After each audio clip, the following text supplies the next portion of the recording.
Gloria sea al Señor. Bienvenidos a la casa del Señor.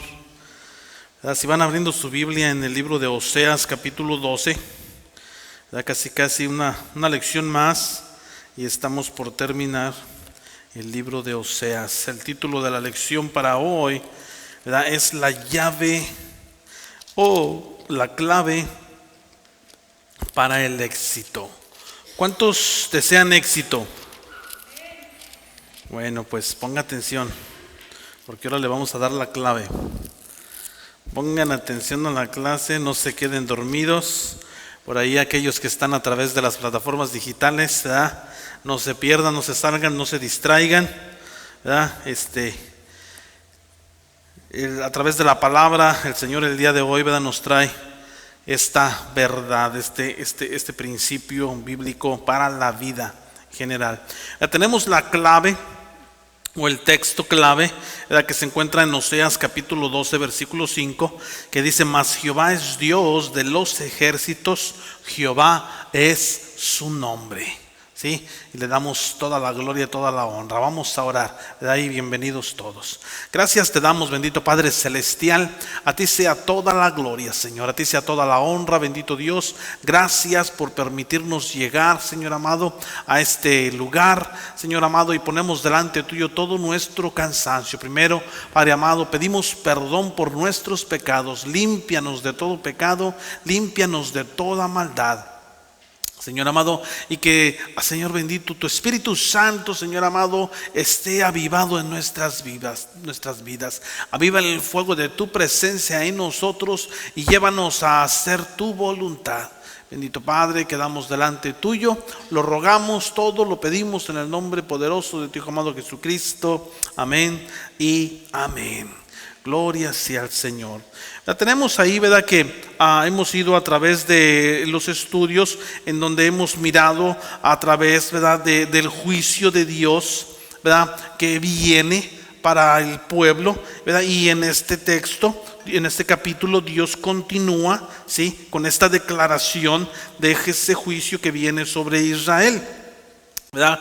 Y también, por lo tanto, Dios continúa rogándole al pueblo para que rinda su voluntad, ¿sí?, que se basa en su amor, ¿verdad?, para ellos. La lección anterior miramos acerca de los lazos de amor de Dios para con el pueblo, ¿verdad?, que muchas de las veces estos son mal entendidos, mal interpretados, pero, ¿verdad?, muchas personas lo interpretan como Dios es malo, ¿verdad?, porque la persona pretende que haga lo que haga, ¿verdad?, no haya consecuencias. Pero siempre estos son los llamados lazos de amor para con el hombre, en el cual Dios siempre busca y continúa rogando a cada persona, ¿verdad? En este caso estamos hablando acerca del pueblo de Israel, pero también podemos ver ese paralelo con la iglesia, que Dios continúa rogando a la iglesia, al pueblo, a que se arrepientan. ¿Sí? Este pensamiento, y con esto en mente, ¿sí?, vamos a mirar este concepto que viene y que es muy pertinente y necesario para nosotros en este tiempo neotestamentario. ¿Sí? Es muy necesario que cada uno de nosotros lo podamos entender, ¿verdad? Las bendiciones y el amor de Dios, si estas vienen por medio de la obediencia, ¿sí?, a la autoridad, entonces, ¿verdad?, vamos a dejar una pregunta en el aire. La pregunta es: ¿por qué el creyente o por qué los creyentes les resulta tan difícil hacer la voluntad de Dios? ¿Sí? Vamos a retomar esta pregunta al final del estudio. Primeramente vamos a entrar en el estudio y esta pregunta la vamos a dejar en el aire. ¿Por qué al creyente de hoy le resulta tan difícil someterse a la autoridad? En este caso, ¿verdad?, a la autoridad de Dios, a la voluntad de Dios. Vamos a leer los primeros 6 textos del capítulo 12 del libro de Oseas. Dice la palabra del Señor así, dice: Efraín se apacienta de viento y sigue al solano. Mentira y destrucción aumenta continuamente, porque hicieron pacto con los asirios y el aceite se lleva a Egipto. Pleito tiene Jehová con Judá para castigar a Jacob conforme a sus caminos. Le pagará conforme a sus obras. En el seno materno tornó por el calcañar a su hermano y con su poder venció al ángel. Venció al ángel y prevaleció. Lloró y le rogó. En Betel le halló y allí habló con nosotros. Mas Jehová es Dios de los ejércitos. Jehová es su nombre. Tú pues vuélvete a tu Dios. Guarda misericordia y juicio, y en tu Dios confía siempre. Tenemos aquí y hemos hablado acerca, ¿verdad? Donde hablamos acerca de Efraín. Recuerde que Efraín, ¿verdad? Encontramos aquí que dice en el texto 1, Efraín se apacienta de viento y sigue al solano. ¿Sí? El reino norteño de Israel, recuerde que representa el pueblo de Efraín. ¿Sí? Y continuaba su estilo de vida, ¿verdad? Atrayendo al pueblo más, ¿verdad? Hacia el juicio. ¿Sí? No querían doblegarse a la voluntad de Dios. La Biblia frecuentemente encontramos esta palabra, el solano. ¿Qué quiere decir esto? Este es un término específico que se refiere al juicio de Dios. ¿Sí? Usted ahorita que está ahí, subráyelo en su Biblia y ponga una nota en esta palabra. Juicio, ¿verdad? Siempre se refiere al juicio de Dios. La Biblia, ¿verdad? Frecuentemente menciona esta palabra. Este viento, ¿sí? En el otro idioma se llama siroco. Este es un viento caliente, ¿verdad? En extremo, que viene del desierto al oriente. Este viento, ¿verdad? Quema, achicharra todas las cosas a su paso. Este viento hace que toda la vegetación se seque, hace que toda la vegetación muera, ¿sí? Por la falta de humedad. ¿Verdad? Ningún humano, ¿verdad? Ningún humano en su juicio decidiría o escogería estar en una tormenta, ¿verdad? Que trae este viento de oriente. Igualmente, ningún creyente sabio se pondría bajo el juicio de Dios. Esto es, ¿verdad? Lo que Israel desafortunadamente estaba haciendo, ¿verdad? Estaba yendo en dirección hacia el juicio de Dios, ¿verdad? Encontramos la escritura que nos dice: horrenda cosa es caer en manos de un Dios vivo. Ningún creyente que sabe eso, ¿verdad? Pretendería esta situación, ¿verdad? Por ello es que todos buscamos, cuando tenemos este conocimiento, buscarnos apegarnos a la gracia, tomarnos de la gracia de Dios, ¿verdad? Dada a través de su Hijo Jesucristo. ¿Verdad? Dice el versículo 1, nos dice: hicieron pacto con los asirios y el aceite se llevaban a Egipto. ¿Verdad? Los israelitas, recuerden el pacto que estaban haciendo, el pacto que hicieron para comprar la paz, ¿sí? Con el enemigo, ¿verdad? En este caso con los asirios. También trataron de comprar la participación de Egipto en un pacto, en una contradefensa, ¿verdad? Trayendo regalos, ¿sí? De aceite de olivos a Egipto. ¿Sí? Esta historia la podemos ver confirmada ahí en Segunda de Reyes, capítulo 17. El reino norteño, ¿verdad? Pedía la ayuda de Egipto, y para romper, ¿verdad? Para que este pacto con los asirios se rompiera. Recuerde cómo tenían que venir y pagar los tributos frecuentemente del dinero hacia los asirios, ¿sí? Estas prácticas engañosas, estas prácticas políticas, ¿sí? Solamente se basan en mentiras, y esto era un ejemplo de la falta de integridad, ¿sí? Del pueblo judío, ¿verdad? Estas promesas estaban vacías, ¿sí? Estas promesas que les hacían, ¿verdad? Igualmente como el viento, y cosechaban el juicio de Dios, ¿verdad? Precisamente como lo menciona con este viento de oriente, o con este viento solano, ¿sí? O el solano.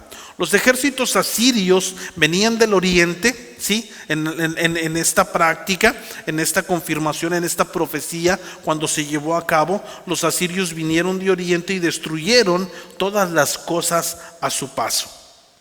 ¿Sí? Y miramos, ¿verdad?, cómo nos habla aquí de una forma figurada, ¿sí? Lo que va a suceder. ¿sí?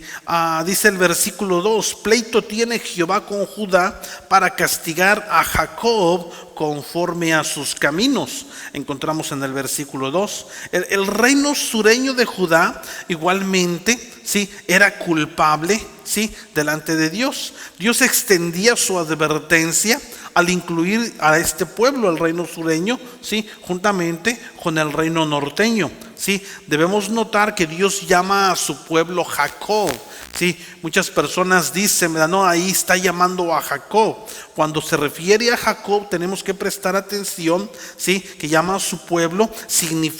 ¿Qué significa esto? ¿Verdad? Recordemos la historia, ¿verdad? Yo creo que todos conocemos la historia en la vida de Jacob en el libro que se encuentra en Génesis. ¿Sí? Vemos precisamente, conocemos el carácter de Jacob. El carácter de Jacob precisamente era un carácter de engaño, era un carácter de mentiras, egoísmo. Este hombre, ¿verdad?, tenía mucha autodeterminación para llevar a cabo su maldad o lo que se pretendía hacer, ¿verdad? Sabemos cómo robó la herencia de su hermano cuando se aprovechó de la debilidad de él, ¿sí?, y de la ceguera de su padre, ¿verdad? También robó la bendición. Sí, robó la bendición a su padre engañándolo, ¿verdad? Miramos ahí en Génesis capítulo 27. Después también engañó a su tío Labán, ¿verdad? Pero bueno, aquí miramos, ¿verdad?, que su tío, ¿verdad?, salió igual de astuto o engañador que el sobrino, ¿verdad? Porque le costó caro el engaño de Jacob. ¿Sí? Este nombre, el nombre Jacob, significa engañador. ¿Sí? Esta era la naturaleza de su carácter, ¿sí?, desde su nacimiento. Cuando nacieron, ¿verdad?, dice la historia que cuando nacieron salió primeramente, ¿verdad?, Esaú, ¿verdad?, pero dice la palabra que Jacob salió tomado del calcañar. El calcañar es esta parte del pie, salió tomado de ahí, del calcañar de su hermano, donde dice, ¿verdad?, la escritura, estaban peleando. Esaú y Jacob estaban peleando por salir primero. El que naciera primero, ese era el primogénito, ¿verdad? En este caso le tocó, ¿verdad?, ser el primogénito a Esaú, ¿verdad? Y por esta razón Esaú era el heredero de la bendición. Dios ya había determinado bendecir a Jacob, pero el carácter de Jacob era el de robar, engañar, usurpar. Sí, y por esta razón se mete en muchos problemas. Y es interesante, ¿verdad? Bueno, mejor no digo nada. Pero el nombre muchas de las veces tiene que ver con nuestro carácter, ¿verdad? Investigue cuál es el significado de su nombre, ¿verdad? Y no lo quiero asustar. Y es interesante que los nombres tienen un significado positivo y un significado negativo, ¿verdad? Nomás lo quiero dejar con eso. Es algo que asusta. Pero es una realidad, ¿verdad? Debido a que el verdadero hombre, ¿verdad?, o el verdadero nombre del pueblo de Dios es Israel y no Jacob, cada vez que Dios usa este nombre, Jacob, para su pueblo, le está diciendo o le está dando a entender que está actuando como Jacob el engañador. ¿Sí?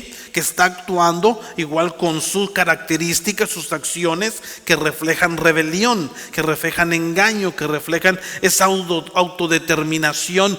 Yo puedo, ¿verdad? Era lo que Israel estaba haciendo, ¿verdad?, con sus acciones, tratando con el pueblo asirio, tratando con el pueblo egipto y sin hacer caso a Dios. ¿Sí? Esa es una autodeterminación, el decir, pensar, yo puedo solo. Y bueno, ahorita vamos a hablar más adelante cómo estaban haciendo a un lado a Dios. Lo hemos mirado anteriormente, ¿verdad?, y el día de hoy lo vamos a seguir mirando. En el seno materno, ¿verdad?, tomó el calcañar de su hermano, ¿verdad? Y precisamente también, ¿verdad?, miramos que venció al ángel. Dice el versículo 3, ¿verdad?, dice, en el seno materno tomó por el calcañar a su hermano y con su poder venció al ángel, ¿verdad? No quiere decir que Jacob era muy poderoso, pero aquí encontramos una tremenda historia y un tremendo principio, ¿verdad? ¿Qué quiere decir este versículo 3? 3. Vamos a leer ahí en Génesis capítulo 25, versículo 22 al 26. Génesis capítulo 25, versículo 22 al 26. Dice la palabra del Señor así, dice: y los hijos luchaban dentro de ella, y dijo: si es así, ¿para qué vivo yo? Y fue a consultar a Jehová, y le respondió Jehová: 2 naciones hay en tu seno, y 2 pueblos serán divididos desde tus entrañas. El un pueblo será más fuerte que el otro pueblo, y el mayor servirá al menor. Cuando se cumplieren sus días para dar a luz, he aquí había gemelos en su vientre, y salió el primero rubio, y era todo velludo como una pelliza, y llamaron su nombre Esaú. Después salió su hermano, trabada su mano al calcañar de Esaú, y fue llamado su nombre Jacob. Y era Isaac de edad de 60 años cuando ella los dio a luz. Desde esta historia que encontramos en el libro de Génesis, ¿sí? Ya hemos hablado acerca de lo que conocemos acerca de Jacob, ¿verdad? ¿Cuál es el principio, ¿verdad?, para el éxito en la vida, ¿verdad? Hace rato preguntamos, ¿cuántos o quién quiere ser exitoso en la vida? ¿Sí? Para tener éxito en la vida debemos tener afán por las cosas de Dios, ¿sí? A través de permitir a Dios que tome nuestro carácter, ¿sí?, y que lo moldee a su voluntad, ¿sí? Ese es la clave para el éxito en la vida, ¿sí? Se suponía que Jacob debía de aferrarse a las cosas de Dios a través de la fe, a través de la confianza en Dios, ¿sí?, para que Dios lo elevara y lo pusiera por encima de su hermano. Pero más sin embargo, ¿qué era lo que estaba haciendo Jacob? ¿Verdad? Manipulando, mintiendo, engañando, ¿sí? Y él se aprovechó de las personas para lograr su propio éxito personal, ¿sí? En lugar del éxito, ¿sí?, ¿qué es lo que estaba obteniendo? ¿Verdad? Estaba obteniendo malas relaciones con todos los miembros de su familia. Estaba peleado con su hermano Esaú. Su hermano Esaú lo quería matar. Vino y se quiso aprovechar de su tío Labán. Su tío Labán lo engañó y lo tuvo trabajando para él muchos años, ¿sí? Y se aprovechó y lo robó también, ¿sí? Entonces, ¿qué era lo que obtenía, verdad? Encontramos aquí el significado de este versículo, del versículo 3, ¿verdad?, que precisamente es el carácter de la nación de Israel, que era exactamente como el carácter de este patriarca, ¿sí? Jacob, antes de que Dios cambiara su nombre a Israel, ¿verdad?, por causa de que ellos eran muy tercos, ¿verdad?, y no permitieron a Dios moldear su carácter a la voluntad de Dios, ¿verdad? Como resultado, esto le estaba afectando, ¿verdad?, en el exilio, ¿sí?, espiritual como nación, ¿sí? Entonces dice el versículo 4 y encontramos aquí, dice: venció al ángel y prevaleció. En Génesis capítulo 32, versículo 24 al 28 dice así, dice: así quedó Jacob solo, y luchó con él un varón hasta que rayaba el alba. Y cuando el varón vio que no podía con él, tocó en el sitio del encaje de su muslo, y se descoyuntó el muslo de Jacob mientras con él luchaba. Y dijo: déjame, porque raya el alba. Y Jacob le respondió: no te dejaré si no me bendices. Y el varón le dijo: ¿cuál es tu nombre? Y él respondió: Jacob. Y el varón le dijo: no se dirá más tu nombre Jacob, sino Israel, porque has luchado con Dios y con los hombres y has vencido. ¿Sí? Entonces encontramos aquí el significado, ¿sí?, de la batalla de Jacob con el ángel. La batalla es una batalla, sí, que acontece en la naturaleza de la carne contra el espíritu. La naturaleza de la carne ¿sí? Esta quiere vivir su vida, ¿sí? A través de la fuerza personal, ¿verdad? El yo. Yo puedo, no necesito a Dios. Yo sé, yo esto, yo lo otro, ¿sí? Sin embargo, el éxito verdadero en la vida viene a través de la rendición de la naturaleza de la carne al control del Espíritu Santo, ¿sí? Dice la Escritura en el versículo 5: mas Jehová es Dios de los ejércitos, Jehová es su nombre, ¿sí? Entonces, si nosotros queremos tener éxito en la vida, ¿verdad? Dice la palabra en Gálatas, ¿verdad? La carne es contra el espíritu y el espíritu es contra la carne, y estos dos se oponen. Usted o yo queremos tener éxito en la vida, debemos rendir ese control, ¿sí? Ese control al espíritu, ¿sí? Déjese controlar. Todos conocemos el principio de manejar, ¿sí? Todos aquí creo que manejan, ¿sí? Todos saben manejar. ¿Y usted se sube al carro y suelta el volante? ¿Y que el carro se vaya por donde quiere? ¿No? Bueno, eso sería un simbolismo de andar en la carne, ¿sí? Si usted se sube al carro, le pisa el acelerador y suelta el volante, el carro se va a ir para donde él quiere, ¿sí?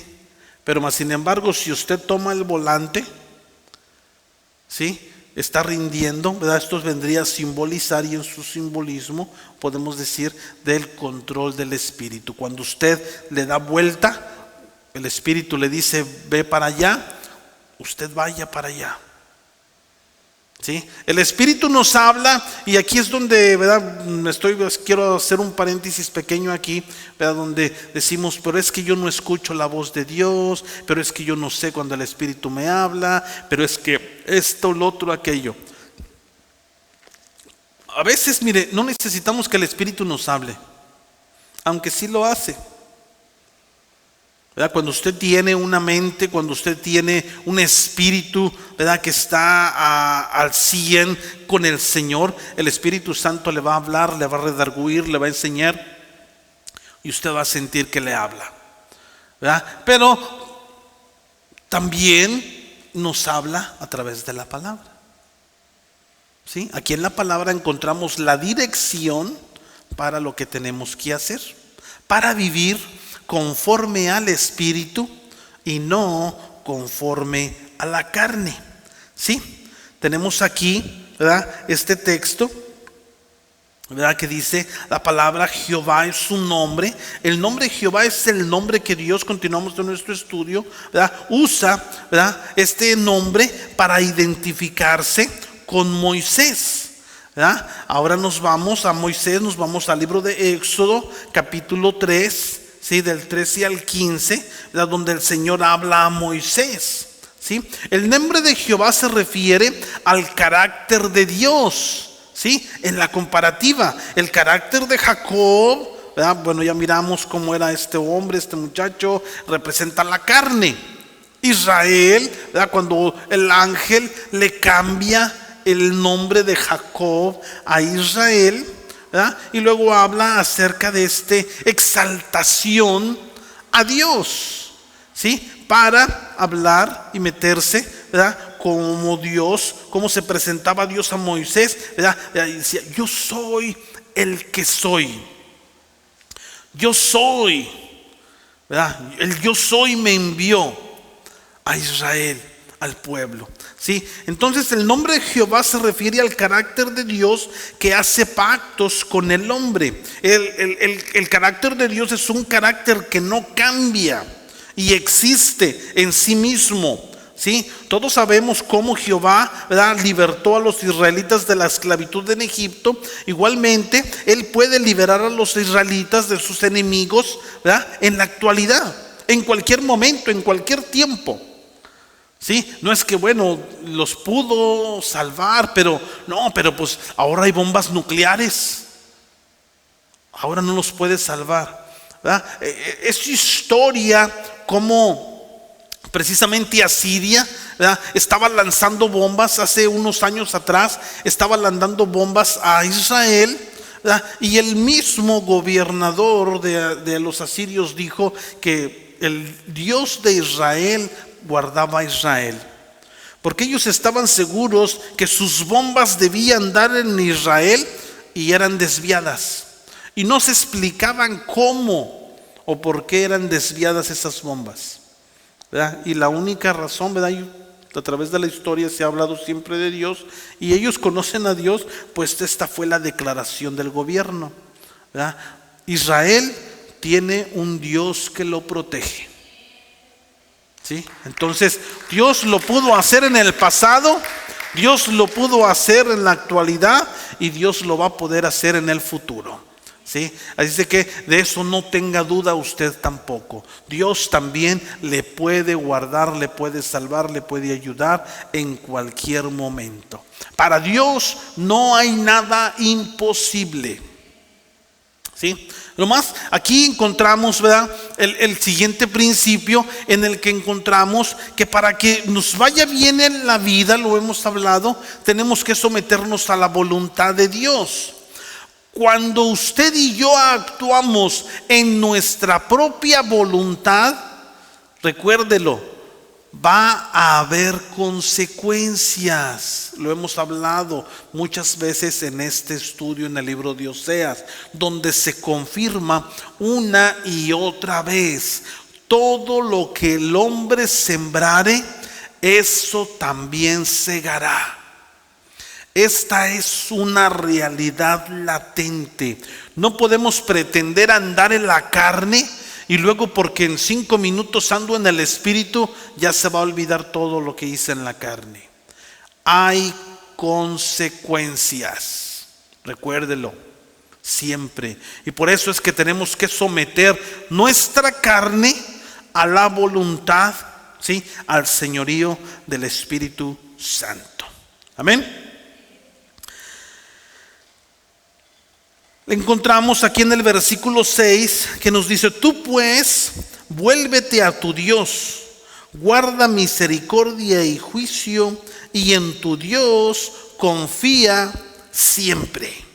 ¿Sí? La declaración, esta declaración debía recordar a todos los israelitas que cuando se encuentren en esclavitud nuevamente, ¿sí?, cuando estén en Babilonia, Jehová estaba allí, ¿verdad? Él los iba a liberar nuevamente, ¿verdad? Estuvieran donde estuvieran o fueran esclavos a donde fueran, Dios los iba a ayudar, ¿sí? Como monumento, como un monumento, Dios siempre está allí y listo para liberar, listo para perdonar, listo para restaurar, ¿sí? Y no se nos debe olvidar. No se nos debe olvidar que siempre está Dios ahí, ¿verdad? Y el llamado es: tú pues vuélvete a tu Dios. ¿Sí? No importa en qué momento, no importa en qué situación, no importa por lo que hayamos pasado, ¿verdad? La misericordia de Dios siempre está presta a ayudarnos, siempre está presta a bendecirnos, siempre está presta a defendernos, ¿sí? Que no se nos olvide eso. Amén. Vamos a ir rápidamente a los siguientes versos del capítulo 12 del libro de Oseas, del verso 7 al verso 14. Dice la palabra del Señor así, dice: mercader que tiene en su mano peso falso, amador de opresión. Efraín dijo: ciertamente he enriquecido, he hallado riquezas para mí.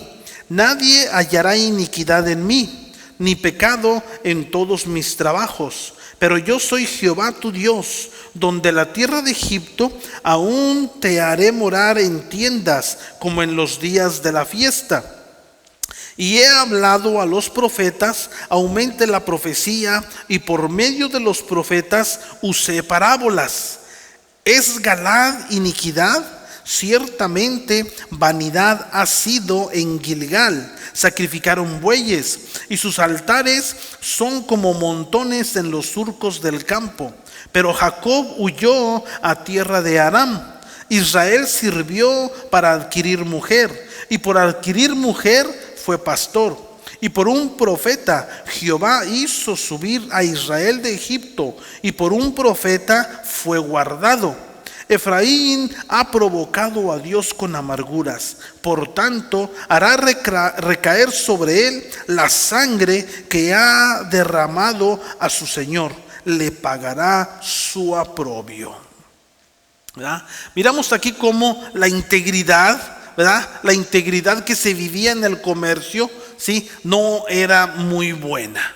¿Sí? El pueblo de Israel había llegado a ser como el pueblo cananeo, ¿sí? En sus prácticas, ¿verdad? En sus prácticas, ¿verdad? Los cananeos eran comerciantes, ¿verdad? De Fenicia. Estos eran conocidos por sus prácticas corrompidas. Sí, Israel había llegado allí, estaba viviendo ahí y había adoptado sus prácticas, había adoptado su religión, había adoptado toda su inmoralidad, ¿sí? Y obviamente también toda su ilegalidad en el negocio. Robaban a la gente, ¿sí? Las básculas, ¿verdad? Y bueno, hasta el día de hoy, ¿verdad? Por ahí todavía es historia. No nada más los cananeos, ¿verdad? Ponen ahí formas de las balanzas, las básculas, ¿verdad? Falsifican los pesos, buscan la manera de dar menos. Según nos venden 1 libra y nos venden menos de la libra, o compramos 1 kilo y nos venden menos del kilo, y bueno, etcétera, etcétera, etcétera, ¿verdad? Y todo este tipo de práctica, ¿verdad? Son prácticas o balazas, engañanzas. Dios había prohibido esto. Ahí en Deuteronomio capítulo 25 dice la palabra: no tendrás en tu bolsa, ¿sí? Pesa grande ni pesa chica, ¿verdad? Dando a entender que no podían hacer, ¿verdad? Robar, no podían ser engañosos, ¿verdad? No podían tener malicia, ¿sí? Pero el pueblo de Israel estaba lleno de orgullo, ¿verdad? Su astucia, su riqueza. Este orgullo era un orgullo autoengañoso, ¿sí? No pensaban que a Dios le importaba cómo engañaban, ¿verdad? Cómo ganaban su dinero, ¿sí? El pueblo de Israel estaba tan engañado que decían que sus prácticas en el comercio, ¿verdad? Ellos nunca pensaron que estas prácticas eran pecaminosas, ¿sí? Ellos decían: no, estamos bien. Estamos bien, estamos bien, ¿sí? Nunca, ¿verdad? Y miramos el día de hoy en la actualidad cómo muchas de las veces el pueblo, la gente se autoengaña pensando: lo que estoy haciendo no está mal, no está mal, ¿verdad? Así era como estaba el pueblo. Estaban tan ciegos, estaban tan enceguecidos que ellos no pensaban que lo que estaban haciendo estaba mal hecho, ¿sí? Dice el versículo 8: Efraín dijo: ciertamente me he enriquecido, he hallado riquezas para mí, nadie hallará iniquidad en mí. Podemos escondernos de las demás personas, ¿verdad? Podemos engañar a las personas, pero ¿podremos engañar a Dios? ¿Verdad? No podemos engañar a Dios, ¿sí? En el versículo 9, ¿sí? En el versículo 9 dice: pero yo soy Jehová tu Dios, desde la tierra de Egipto aún te haré morar en tiendas como en los días de la fiesta. Dios recuerda al pueblo de Israel de dónde vinieron, de dónde les sacó, ¿sí? Cuando ellos estaban en la esclavitud de Egipto. Les traerá nuevamente a la esclavitud, ¿sí? Destruirá sus ciudades, destruirá sus casas, regresarán a ese estilo de vida nuevamente, de andar vagando, ¿verdad? Por el desierto. El desierto es un simbolismo de vagar, de dar vueltas en el mundo, ¿sí? Y desafortunadamente hay muchos creyentes que así andan, ¿verdad? Vagando en el desierto, vagando en el desierto. ¿Sí? Dios había hablado anteriormente en el versículo 10, ¿verdad? Tenemos ahí en nuestras hojitas esta pregunta: ¿cómo? ¿Cómo era que Dios había hablado anteriormente al pueblo? Dice el versículo 10, dice: y he hablado a los profetas y aumenté la profecía y por medio de los profetas usé parábolas. Dice, ¿verdad? Tenemos esta familiaridad, ¿verdad? Hemos estado hablando con las visiones, con la palabra de Dios, con los profetas, pero aquí encontramos algo nuevo, las parábolas. Ya hemos hablado acerca de esto cuando tuvimos el estudio de cómo estudiar la Biblia por usted mismo. ¿Alguien se recuerda qué son las parábolas? La hermana Elvia como que se acuerda, o medio se acuerda. Sí, las parábolas son prefiguras, son tipos de verdades de Dios, ¿sí? En el Nuevo Testamento, que Dios derrama a través de todo el Antiguo Testamento, ¿sí? Encontramos que hay muchísimos de ellos, ¿sí? Por ejemplo, aquí podemos encontrar dos en el libro de Éxodo, ¿verdad? Por ejemplo, el Cordero de la Pascua era una prefigura del sacrificio de Jesucristo en la cruz. ¿Sí? No era que se iba a seguir haciendo, no era el plan de Dios que todo el tiempo se estuvieran haciendo sacrificios de animales. Era una prefigura de lo que estaba por venir, ¿sí? Que era el Mesías. El tabernáculo del Antiguo Testamento era una prefigura de la presencia y la obra de Jesucristo, ¿sí? Por eso precisamente esa dichosa tabernáculo o el arca que también representa, nadie sabe dónde está, Dios se encargó. Aunque hay por ahí, ¿verdad?, muchos historiadores o estudiosos que dicen que la tienen, pero no creo yo que la tengan, ¿verdad? Entonces todo esto son prefiguras, parábolas, simbolismo, ¿sí? Esta naturaleza amplia, ¿sí?, del pecado de Israel, ¿sí? Dios habla de Galad y Gilgal. Estas dos ciudades estaban en el área oriente del río del Jordania. Esta era un área que estaba sumergida totalmente en la idolatría, que estaba totalmente sumergida en la inmoralidad, en lo malo, el crimen y el crimen de todo tipo, ¿sí? Este era un lugar que no era muy seguro para vivir. Era un lugar en el cual, ¿verdad?, no quisiera usted visitar, ¿sí? Gilgal estaba al oeste del río Jordán. Este era un lugar donde se sacrificaban los toros, ¿sí?, para el dios egipcio Apis. Los altares que tenían ellos de piedra eran muchos, estaban distribuidos a través de toda la nación de Israel, ¿verdad? Dios les habla a estas dos ciudades, ¿verdad?, que llegaron a ser Galim. Esta es una palabra hebrea que habla acerca de los montes de piedra, ¿sí? Donde encontramos aquí que hay un juego de palabras, que cuando los asirios vinieran y hicieran destrucción en todo el reino norteño, solamente quedarían todos los como montes llenos de escombros, llenos de piedras, ¿verdad?, quedarían, ¿verdad? El resultado de todo esto, ¿verdad?, dice la escritura, ciertamente el versículo 11 dice, ciertamente solamente será vanidad, ¿sí? Vanidad, ¿sí? ¿Qué quiere decir esto? Que es algo sin valor. Va a quedar todo totalmente destruido, ¿sí? Encontramos en el versículo 12 y 13 que dice, pero Jacob huyó a tierra de Aram, Israel sirvió para adquirir mujer, y por adquirir mujer fue pastor. Y por un profeta Jehová hizo subir a Israel de Egipto, y por un profeta fue guardado, ¿sí? Encontramos nuevamente que sale y resurge nuevamente el nombre de Jacob, ¿sí? Después que Jacob engañó a su padre, recuerde cómo Jacob huyó a Asiria, donde trabajó como pastor de ovejas por 14 años para pagar el precio de su esposa Raquel, ¿verdad? Trabajó 7 años por una, fue engañado y tuvo que trabajar otros 7 años por la que él quería, ¿sí? Esta rebelión de Israel, ¿verdad?, de Jacob, esta rebelión de la tierra prometida, Dios, ¿verdad?, aún en este momento, Dios le estaba cuidando, ¿sí? Más tarde, cuando todos los israelitas salieron de la tierra prometida para ir a Egipto, aún allí Dios les estaba dando protección. Si Dios les estaba, aún con todo lo que estaban pasando, recuerde cómo iban saliendo y iban saliendo y Dios los estaba alimentando. Dios abrió el mar rojo,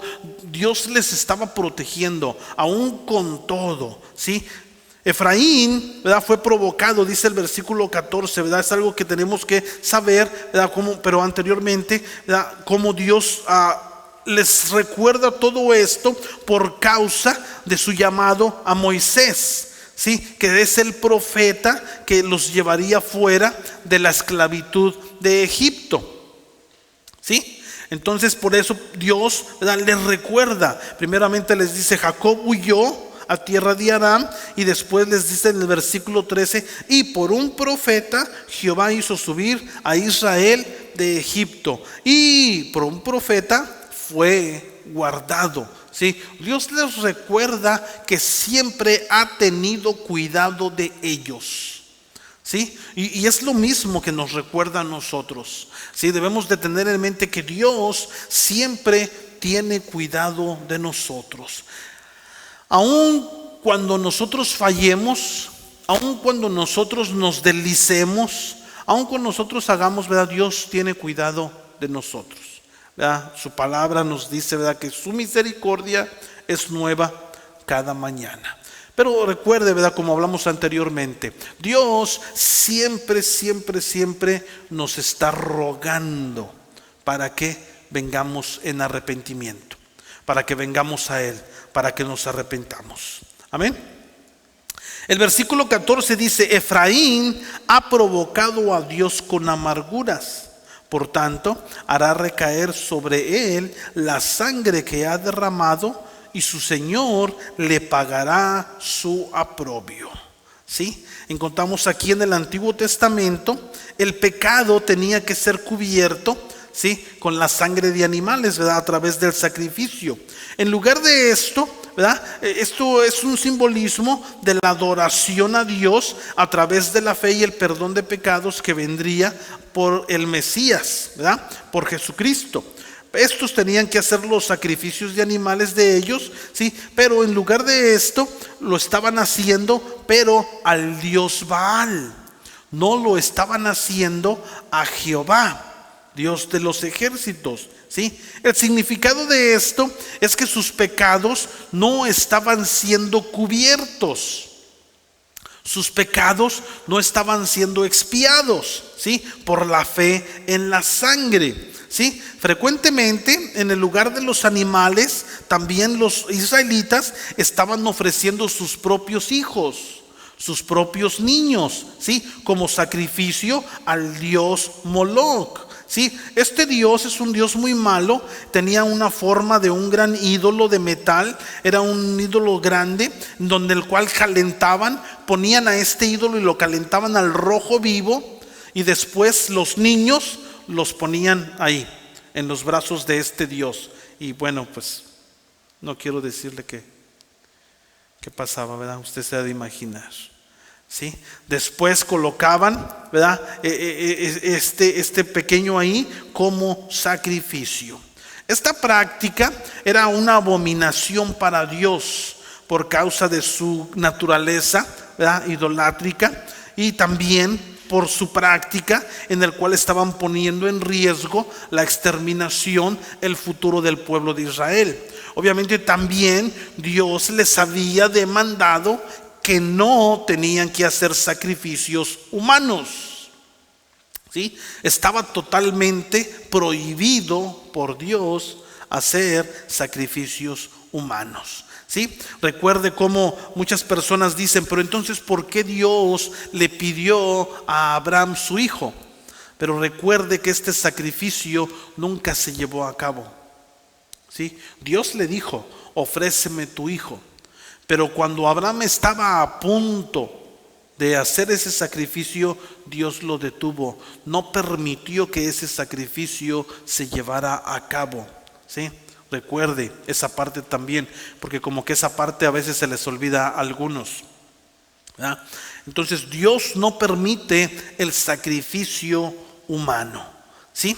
Dios siempre, ¿verdad? A través de todo el tiempo, Dios, bueno, en este tiempo, en este momento en el cual se estaban llevando los sacrificios humanos, ¿verdad? Dios siempre ha estado y estaba interesado, ¿verdad?, en la línea sanguínea a través de las generaciones subsiguientes, a través de las cuales, ¿verdad?, se llegaría a Jesucristo. ¿verdad? Recuerde, si leemos ahí la Biblia, encontramos ahí en muchos textos, ¿verdad?, donde nos habla de la genealogía. Encontramos de la genealogía y hasta que nos lleva hasta la genealogía de Jesús, ¿sí? Y eso es algo importante. Bueno, antes de entrar en el resumen y la aplicación, no sé si alguien tiene alguna pregunta o comentario.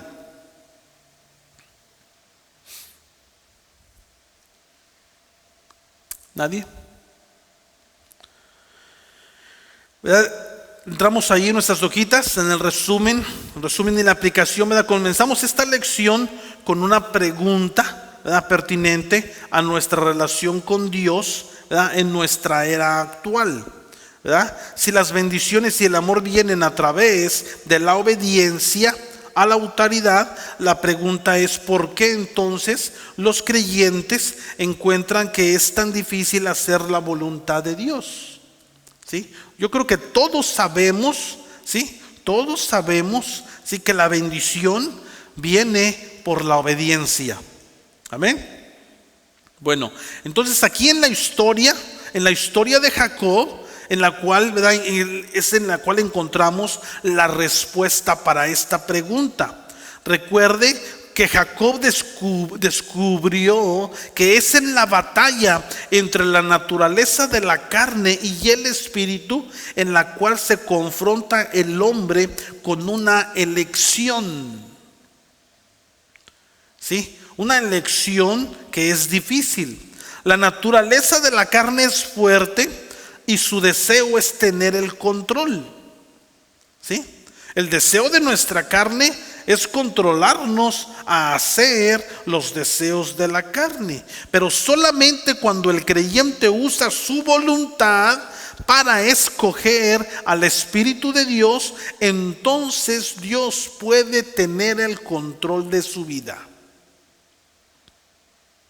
Mientras usted y yo no le demos ese control a Dios, Dios no nos puede controlar.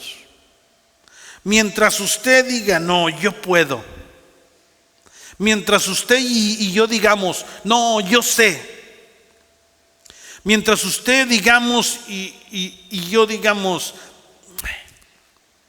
yo pago. ¿Por qué les da risa? Sí, porque a veces pensamos que todo lo podemos comprar con dinero. Mientras usted y yo digamos: no, hombre, ¿cuánto nos venimos para acá, para el otro lado, pensando que íbamos a ser ricos? Oh, vamos a barrer los dólares. ¿Y cuál? Sí, los vamos a barrer, pero para afuera.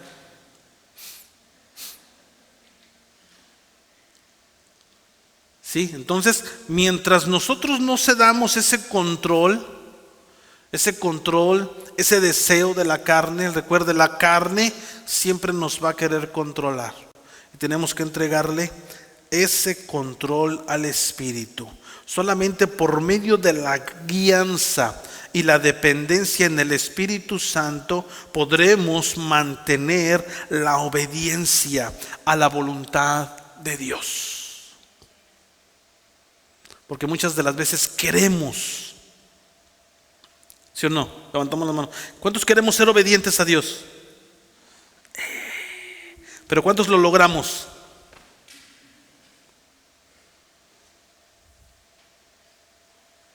¿Verdad? Es difícil, ¿verdad? Entonces, precisamente aquí tenemos que tener totalmente dependencia, ¿sí?, al Espíritu Santo para vivir en obediencia. ¿Sí? Esto quiere decir que la naturaleza de la carne debe de rendirse a la naturaleza del Espíritu, en la misma manera que Jacob, si finalmente se rindió al ángel de Jehová, ahí en la historia que encontramos en Génesis capítulo 32. Ese es el simbolismo de esa batalla, de la pelea de Jacob. ¿Verdad? Nos dice en forma simbólica: luchó Jacob con Dios y venció. ¿Usted cree que Jacob le iba a poder ganar a Dios? Lo que quiere decir es que Jacob rindió su voluntad a Dios. ¿Sí? Rindió su voluntad a Dios y por esa razón Dios le cambió el nombre. Le dice: has peleado con Dios, has luchado con Dios y venciste. En otras palabras, has luchado con Dios y te rendiste. Rendiste tu voluntad. Y por eso le dice: no te llamarás más usurpador. No te llamarás más engañador. No te llamarás más mentiroso. ¿Verdad? Que es el significado del nombre Jacob. Dice: ahora te llamarás Israel. ¿Sí? Las bendiciones y el amor vienen a través de la obediencia. Por lo tanto, el éxito de la vida se alcanza por medio de la rendición al Espíritu Santo. ¿Cuántos quieren tener éxito? Rinda su vida al control del Espíritu Santo. Amén.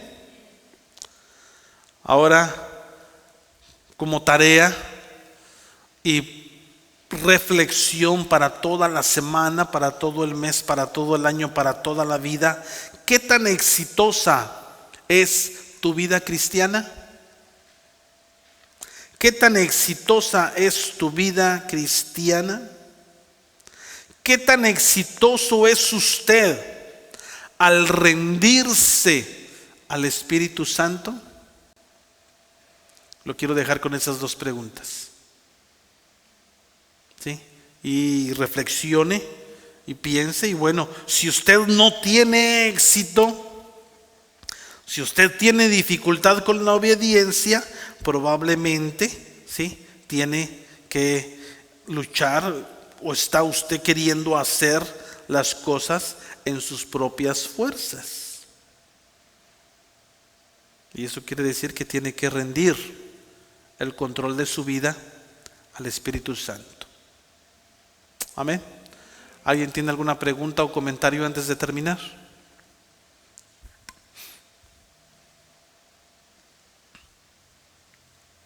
Vamos a orar. Gracias te damos, bendito Padre Celestial. Gracias, Señor amado, por ese amor tan grande. Y porque, Señor amado, tú nos has cambiado el nombre. Tú nos has cambiado nuestro nombre, ese nombre que teníamos, Señor amado, en la carne. Y ahora como hijos espirituales, tenemos un nuevo nombre que está escrito en el libro de la vida. Gracias, a ti sea la gloria, la honra, la alabanza por siempre. Señor amado, fortalécenos, danos sabiduría, capacidad, Señor amado, para siempre someter nuestra voluntad, para siempre someter la carne a tu espíritu. Señor amado, poder decir: ya no vivo yo, mas vive Cristo en mí. Y lo que ahora vivo en la carne, lo vivo en el Espíritu Santo de Dios. Señor amado, a ti sea toda la gloria. Bendice tu pueblo, ayúdanos, te necesitamos. Reconocemos que sin ti nada somos y nada podemos hacer. Deseamos hacer tu voluntad. Llévanos a tener éxito. Queremos tener éxito. El éxito en el Espíritu Santo. El éxito en ti. Te lo pedimos, Padre, en el nombre maravilloso de tu Hijo amado Jesucristo. Amén y amén. Gloria sea al Señor. En una ofrenda de palmas, entrego el tiempo a nuestro hermano Luz, que nos va a estar llevando en el tiempo de oración. Si usted tiene por ahí alguna petición, ¿verdad? Hágasela saber al hermano antes de que comience. Y vamos a orar e interceder por cada petición. Que el Señor les bendiga.